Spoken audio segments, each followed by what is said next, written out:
When you ride on a crowded bus and when the bus stops or accelerates suddenly, you will see people moving forward or backward. People on the moving bus are trying to keep moving. So their bodies lean to the direction the bus was moving when the bus stops. On the other hand, people riding in the stopped bus try to stay stopped. So their body leans the opposite side when the bus moves. Newton mathematically defined this phenomenon through Principia. This is the law of inertia, which is also known as Newton's first law of motion. What does the Newton's first law of motion has to do with cinema? Just like when a moving bus comes to stop, we cannot transform our body from motion to stop instantaneously, and we need some time to translate from motion to stop. Similarly, even in our eyes, when an image of an object is projected on our screen, and if that image disappears or changes, our brain needs some time to change its sense from previous image to the new image. To explain it better, say for example, we see the image of a fan wing with our name written on it. When this fan wing position changes, or if the image changes, the old image of the fan will remain in our brain for a small duration of time before it gets faded away, and this effect we experience due to our brain sensitivity, and this is termed as persistence of vision. This is Sudhindra SG, and welcome to the 4th episode of FTII workshop on the history of cinema, and today we are going to talk about human perception.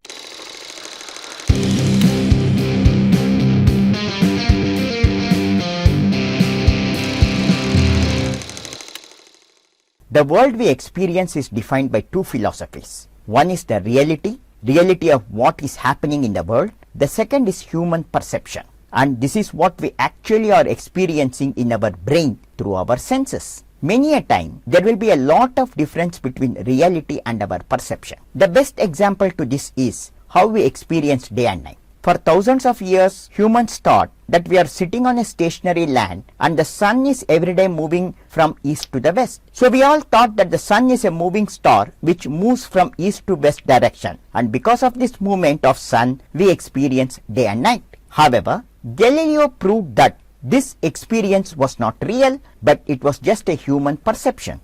In reality, sun is stationary in one position, and it is we on the earth are moving at a speed of almost 1667 kilometers per hour. One of the other human perceptions we experience with our sense organ eye is the persistence of vision. So due to this perception, our brain will be experiencing an image even after it has disappeared or changed, and this experience will be there for a few milliseconds. This phenomenon has been explained by many ancient scholars and philosophers, and the first ever recorded instance of human perception about vision can be found in the Indian mythological literature called Mahabharat. Vedavyasa in Mahabharat describes about a test that Arjuna faces before he goes to win the hands of Draupadi. A fish is attached to a rotating disc, and as it rotates, Arjuna has to point his arrow to the eye of the fish and hit it, seeing its reflection in water.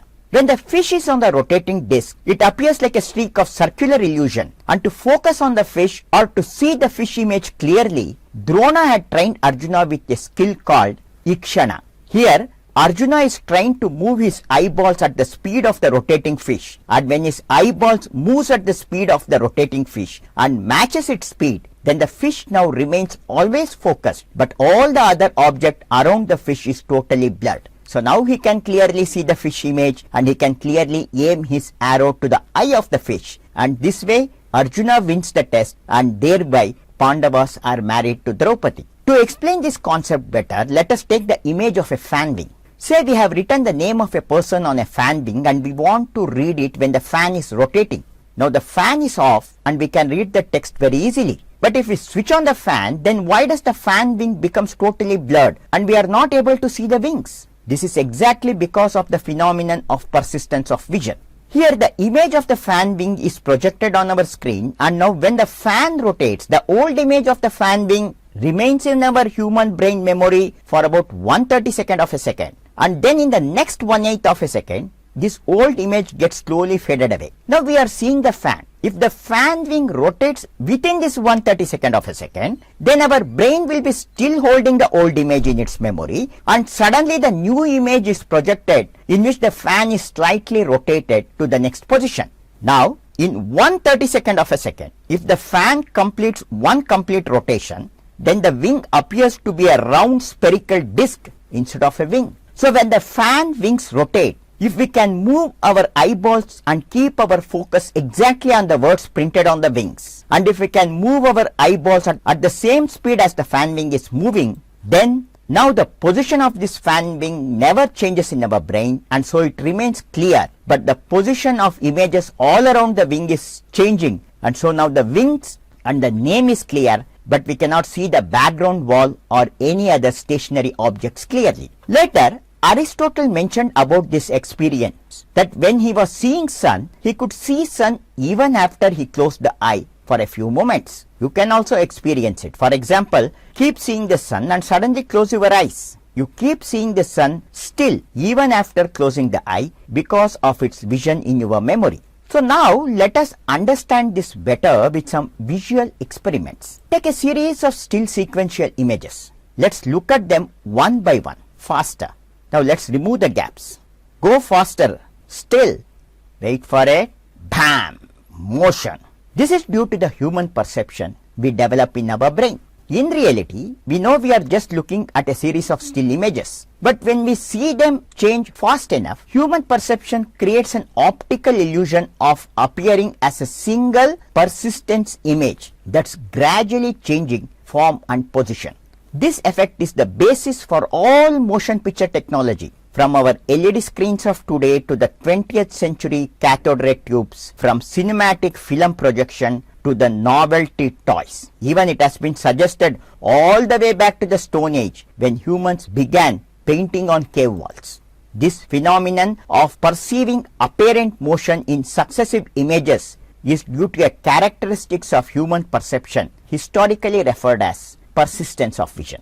This term persistence of vision was first mentioned by an English-Swiss physicist Peter Mark Roget, who in the 1880s used it to describe a particular defect of the eye that resulted in a moving object appearing to be still when it reached a certain speed. Now long after, this term was applied to describe the opposite, the apparent motion of still images, by Belgian physicist Joseph Plateau, inventor of Penakistoscope. He defined persistence of vision as the result of successive after images which were retained and then combined in the retina, making us believe what we are seeing is a single object in motion. This explanation was widely accepted in the decades to follow until up to the turn of the 20th century. Then some began to question what was psychologically going on. In 1912, German psychologist Max Wertheimer outlined the basic primary stages of apparent motion using simple optical illusions. These experiments led him to conclude that this phenomenon was due to processes which lie behind the retina, and he called this phenomenon, which was more related to human psychology, as Phi Phenomenon. Phi Phenomenon is an optical illusion created not by our eyes but by our brain. This lets you see a series of rapid succession as continuous motion. The best example can be taken from the movie Tare Zameen Par of Amir Khan. In this movie, Ishan Avasti has created an animated book in which the child is moving away from its parents. A series of drawings on different pages of a book, when flipped at a fast speed, creates the illusion of animation, and this phenomenon is what we call as the Phi Phenomenon. In 1915, Hugo Munsterberg, a German-American pioneer in applied psychology, also suggested that the apparent motion of successive images is not due to their being retained in the eye, but it is superadded by the action of the mind. In the centuries to follow, experiments by psychologists have pretty much confirmed these conclusions as it relates to the illusion of motion picture. Persistence of vision has less to do with vision itself than how it's interpreted in the brain. Research has shown that different aspects of what the eye sees, like form, color, depth and motion, are transmitted to different areas of the visual cortex via different pathways from the retina. It's the continuous interaction of various computations in the visual cortex that stitch those different aspects together and culminate in human perception. Our brains are constantly working, synchronizing what we see, hear, smell and touch into meaningful experiences in the moment-to-moment flow of the present. So in order to create the illusion of motion in successive images, we need to get the timing of our intervals close to the speed at which our brain processes the present. So how fast is the present happening according to our brain? Well, we can get an idea by measuring how fast the images needs to be changed for the illusion to work. Let's see if we can figure it out by repeating our experiment. Here's the sequence presented at a rate of 1 frame per 2 seconds with 1 second of black in between. At this rate of change, with the blank space separating the images, there's no real motion perceptible. As we lessen the duration of blank spaces, a slight change in position becomes more apparent and you start to get an inkling of a sense of motion between the separate frames. Now 1 frames per second, 2 frames per second, 4 frames per second. Now we are starting to get a feeling of motion, but it's really not very smooth. We are still aware of the fact that we are looking at separate images. Let's speed up. 8 frames per second, 12 frames per second. It's look like we are about there, and at 24 frames per second the motion looks even smoother. So this is the standard full speed. So the point at which we lose awareness of the intervals and begin to see apparent motion seems to kick in at around 8 to 12 frames per second. This is in the neighborhood of what science has determined to be the general threshold of our awareness of seeing separate images. Generally speaking, we begin to lose that awareness at intervals of about 100 milliseconds per image, which is equal to a frame rate of around 10 frames per second. As the frame rate increases, we lose awareness of the intervals completely and are all the more convinced of the reality of the illusion. With all these experiments carried out, finally it has been assumed that the best rate at which we see a series of still images as a moving pattern is to have 16 images per second. We need to see the image for 1/16th of a second and the time of transition between the two images is 1/16th of a second. Hence, at 1/32nd of a second, it is considered as the best persistence time for a human eye. Now, people have been telling stories since we have had language, and they have been using pictures, even animating them for almost as long. One line of thinking traces movies all the way back to the cave paintings in places like Chauvet, France and El Castillo in Spain. You know those images of animals, trees and human figures painted on stone walls as far as 32,000 years ago. Scientists think the original artist might have used flickering torchlight to make them appear to move.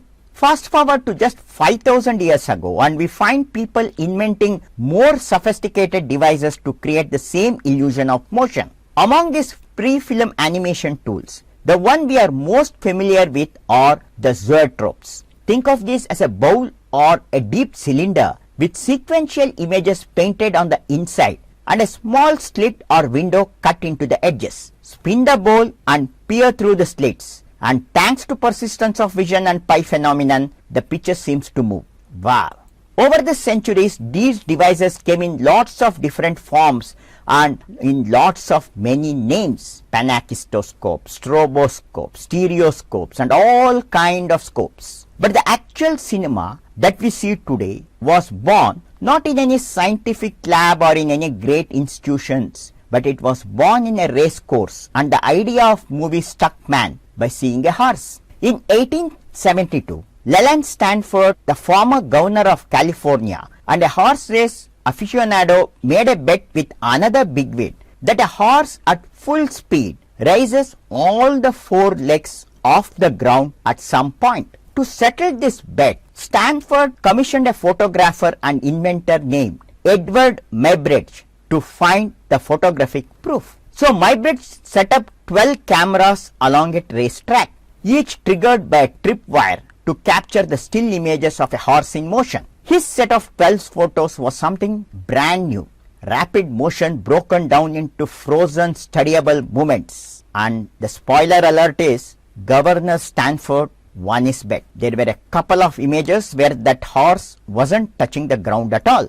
Muybridge experiment launched a wave of motion studies as photographers and inventors all over the world began using these new technologies to break down continuous motion into individual images. And that was one giant step closer to motion pictures. One of these photographers was yet another Frenchman, a man named Ettene Jules Marey, whose training in psychology led him to capture motion studies of birds in flight and human athletes in action. Instead of tripwires like Muybridge, Marey invented what he called a chronophotographic gun and switched from sheets of photographic paper to rolls, allowing him to take bursts of photographs, 12 per second. Even with all these increasing fancy techniques, it's important to note that these were still just a series of photographs. Motion studies were sometimes projected using devices like Muybridge's Zooppraxiscope, but nobody was trying to make movies yet, and so the world was really boring. But the real movie making started with Thomas Alva Edison. Edison had an intern working in his lab called as W.K.L. Dixon, and they together invented the kinetograph, the world's first motion picture film camera. And they in turn paved the way for the first filmmakers to experiment with motion picture technologies and storytelling. The first ever full-fledged film production setup was born with the invention of kinetoscope and kinetograph by Winston Kennedy Dixon and Thomas Alva Edison. So let us continue our journey from human perception to human innovation with our next episode on the world's first cinema camera, kinetograph and kinetoscope. Thank you.